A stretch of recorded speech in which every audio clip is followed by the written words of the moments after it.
Facebook Live, hoping this is all operational. A little bit later than advertised tonight because I have been in the operating room and doing some good cases, done quite a bit of surgery, and it's all been good, and I've enjoyed it very much. One of the problems though with surgery, one of the things that I don't enjoy so much is the fact that as plastic surgeons, we operate in 4 dimensions. Now obviously you've got the 3 dimensions, the normal dimension, but the 4th dimension is time. And you can do surgery and it can look fantastic and look great and be so delighted with it on the operating table. But then it's unpredictable how it goes over time because the patient doesn't see that result for a few months. Because when the patient first sees the result, it's all swollen and it takes time for it to settle. And sometimes I wonder if I'd be better off being like being a carpenter or a car mechanic. I like to be a car mechanic. I don't know anything about cars, but I like the thought of if you measure something and it like fits, then you know it's going to work. I like the thought of that, like woodwork or something, making a cog, and you know it's going to work. Because the problem with surgery, you cut something and you stitch it, and then you cut a nipple as a circle, and then a few months later it's not circular, or you measure things and it's all identical on each side, and then one's more swollen than the other or whatever, for whatever reason. So that's one of the difficult things about this job, dealing with that 4th dimension. And that brings me to my first question, which is from a patient who is 4 weeks post-op, having had breast implants, and she feels that they look weird and the nipples are sitting on top of pyramids and the shape looks all wrong, and she's very worried. And I've had a look back at the photos from 1 week, which was when I saw her, obviously pre-op in 1 week, and I can see exactly what she means because they looked a bit like that at 1 week. Now, the 1 week checkup, I'm really looking for wound healing. I'm just looking at the wounds to see how they heal because they always look a bit weird. And I'm seeing her again in a couple of weeks. So it's my first post-op appointment was at 6 weeks after the 1 week one.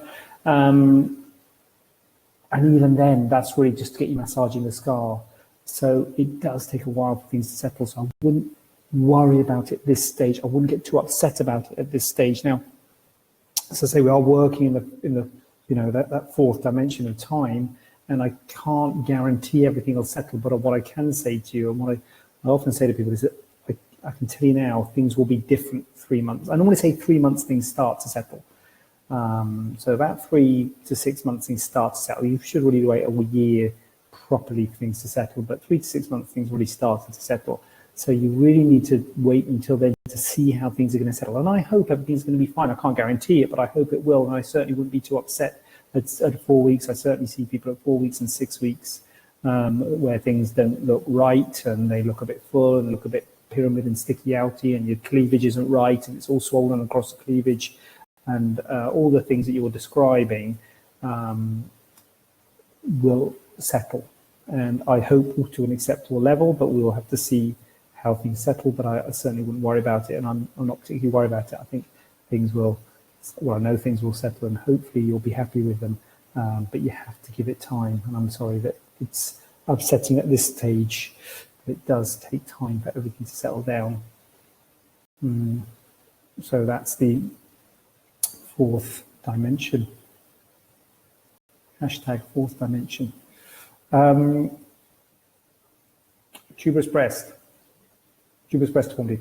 So we've got a patient who's asked us about tuberous breast deformity. She's asked for a quote. We often get this. It's not just one. We often get people ask for a quote of tuberous breast deformity. For a quote. It's a huge spectrum of tuberous breast deformity. There's also it's a very mild patients who just maybe don't even feel that they've got it. It doesn't really matter whether you've got it or not. It's not like it's a disease. It's just a thing, and it doesn't matter what you call it, to be honest with you. People say, have I got tuberous breast? It doesn't matter whether you've got tuberous breast. If you feel the shape's not right or the size is not right, then we can talk about whether you can have the shape and the size changed. If you feel that the shape and the size is right, then that's it. It's right. It doesn't matter, does it? So what if someone says you've got tuberous breast? It's their problem. So Way, Nicola is really happy at 4 weeks. There you go. See, that's what you. Thank you. Thank you. So I hope the fourth dimension, because no, it will continue to get. It won't get worse. It will get better over time. Excellent, excellent. It does take a while. So I think 4 weeks is early days. That's great. You've got given me that little comment. That makes me feel better. I feel better now. Thank you.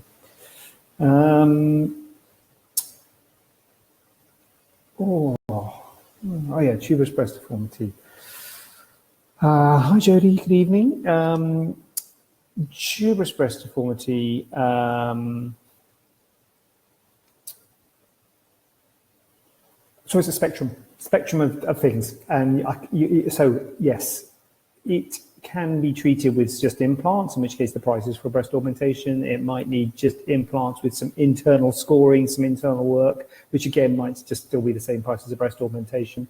Or you might need something else. Sometimes the areola is big and herniated. You might need the areola reduced. You might need a lift. You might need a lift of one side and not the other. There's often asymmetries. You might need a lift of both. So it's hard to, we can tell you what the price is for breast implants if it's sort of one of the milder variants of tuberous breast deformity. But we can't necessarily tell you exactly what whether you might need some more things than that. So that's the tuberous breast deformity. Oh, am I answering these questions well? I don't know. Maybe I shouldn't do it at night. So yes, tuberous breast deformity spectrum ranging from breast implants through to just a breast lift, for instance, if it's just shape. Or areola reduction, or breast lift and implants, and maybe asymmetries. So the prices can change. So you might need a quote sort of once we've seen you, but we can certainly give you an idea of how much these operations cost in general terms. And I've got a patient who's I've just seen it just this minute. She's just said that she's been to the GP and had a mole removed from the shoulder. The scar, the area's got lumpy, so. Someone said, oh, you should get it removed again. GP said, no, just put bio-oil on it. And really worried because it looks worse than what the original thing was. And sent a photo, which is fantastic. Photos are really helpful. Thanks for that. That is a hypertrophic scar. Your GP is absolutely right not to cut it out again, because there's a hypertrophic scar means it's scarred too much. And there's certain areas which are which are sort of danger areas for it, and the cape area is one.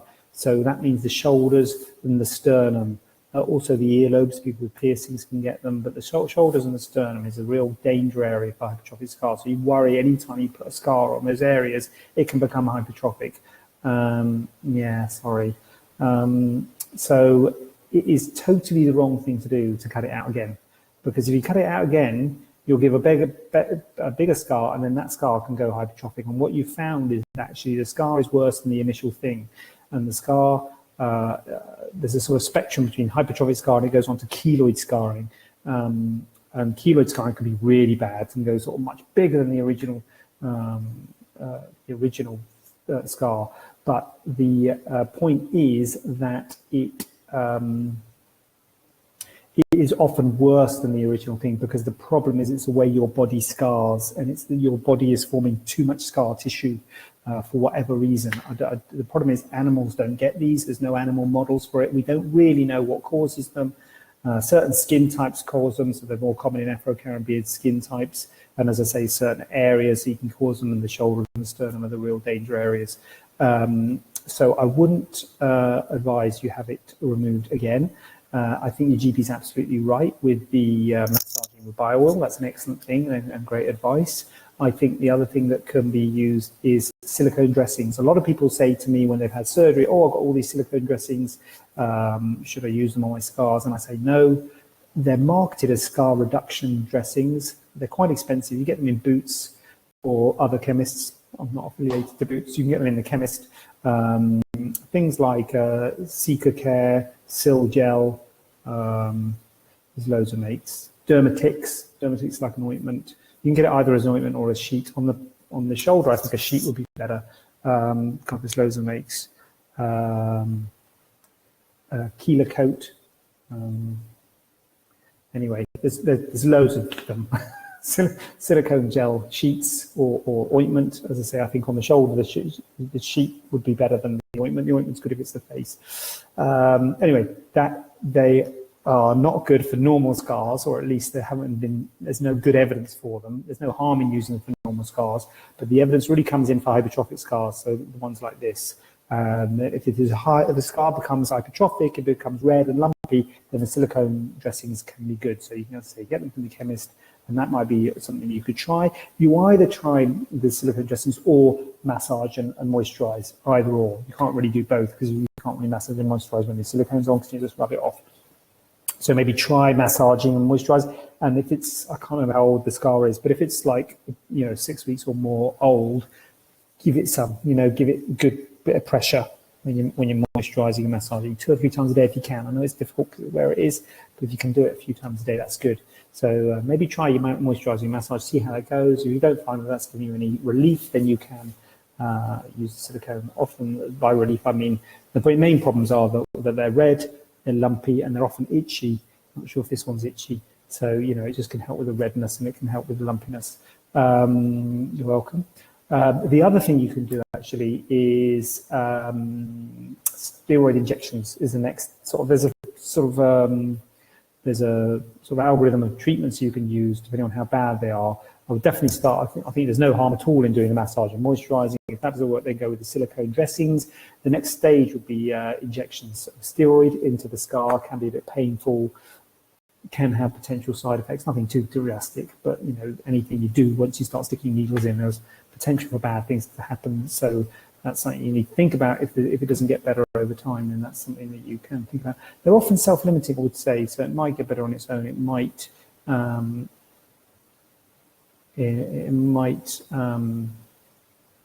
be self-limiting, but so you've had a keloid scar of your ear. Oh, blimey! So you've already had a keloid scar of your ear, and then you have this in your shoulder. What a nightmare, right? Or your body's obviously pro. So yeah, definitely don't. Just be careful every time you have any surgery there, because you've obviously got maybe a more of a tendency to hypertrophic scarring. So yes, yeah. So the ear, you can also have pressure clips. If you can get pressure on it, that is good. So the ear. Parts of the body we can get pressure. You might see people with burns have it on their face, they have sort of pressure masks. But pressure is good. That's why I say the massage. It's difficult to get pressure, constant pressure on your shoulder, but maybe when you're massaging it, give a bit of pressure will be helpful. So yeah, so moisturize with bio oil, give it or whatever, any sort of cream, give it a bit of pressure. If that doesn't work, the silicone dressings, if that doesn't work, you could consider steroid injections. Hope that's been helpful. That was good. God, that was a last-minute one. That's the best one. Well, I'm going to take anything away from the others because they're all good questions, but that was a good one, that. So thank you for that. Thank you for asking the question. And, what time is it? 9:30. God, look at that. Well, I am going to say that's been very nice. Good day. And, look at this. Dawn's in. Oh, you're welcome. You're welcome. You're very welcome. How are you? I'm well. This past couple of weeks, I've noticed a red circle stroke sore mark around the small tag on my left breast. Is this something I should go to the doctor about? Or you? It's not so bad at the moment. Flared up when we had the hot weather. I'm not sure what the small tag is. Dawn, you can see either. You're always welcome to see me. You know that. Why don't you come and see me? Very happy to see you. Or send us a photo. Last couple of weeks, I noticed a red circle stroke sore mark. Doesn't sound like anything to worry about, Dawn, to be honest with you. If it's a sort of localized red mark, that doesn't sound like so much like infection. If it's just like a localized thing, I mean, infection is one thing that you worry about. But, if it's just a localized red area,